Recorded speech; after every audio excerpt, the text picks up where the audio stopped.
মানিকগঞ্জের ঘিওরে ধলেশ্বরী নদীর উপর নির্মিত পেচারকান্দা সেতুর সংস্কার কাজের মেয়াদ শেষ হলেও এখনো বাকি আছে ৩৫%। বিস্তারিত জানাতে সরাসরি যুক্ত হচ্ছেন সহকর্মী আব্দুল আলিম। আলিম, কাজ শেষ না হওয়ার কারণ কি আসলে এবং স্থানীয়রা পারাপারে বিকল্প কি ব্যবস্থা নিয়েছেন জানাবেন। মানিকগঞ্জের ঘিওর উপজেলার বালিয়াখুড়া ধুলুন্ডি সড়কের পেসারকান্দা বাজারের ব্রিজটি নির্মাণ করা হয় ২০০৮ সালে। তো ২০০৮ সালের পরে বন্যায় ব্রিজটির উত্তর পাশের অ্যাপ্রোচটি ভেঙে যায়, তারপর থেকে যোগাযোগ বিচ্ছিন্ন হয় এই সড়কটিতে।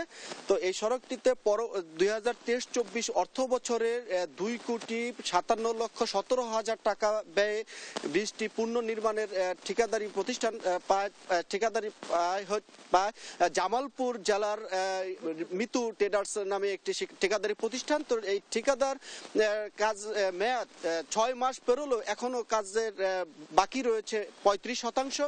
তো যে কারণে স্থানীয় জনগণ এবং এই সড়কে চলাচলরত জনগণ কিন্তু চরম ভোগান্তিতে পড়ে এবং এই ব্রিজ সেতুটিতে কিন্তু মইও ব্যবহার করা হচ্ছে এবং পাশাপাশি এই নদী ধলেশ্বরী নদীতে ট্রলারের মাধ্যমে কিন্তু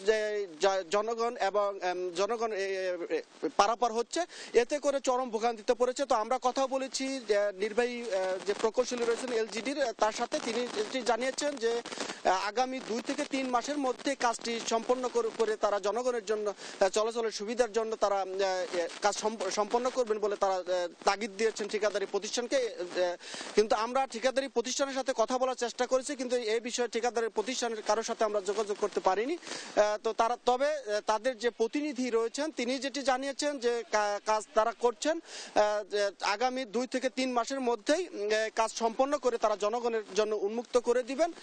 তবে স্থানীয় জনগণের যে দাবি যে যেভাবে কাজ চলছে, ধীরগতিতে কাজ চলছে, এতে করে আরো ৬ মাস লাগবে না ১ বছর লাগবে তার কোনো হিসাব নেই বলে জনগণের দাবি করেছেন। তো জনগণের দাবি যে অতি দ্রুত যেন ব্রিজটি সংস্কার করে জনগণের জন্য উন্মুক্ত করা হয়।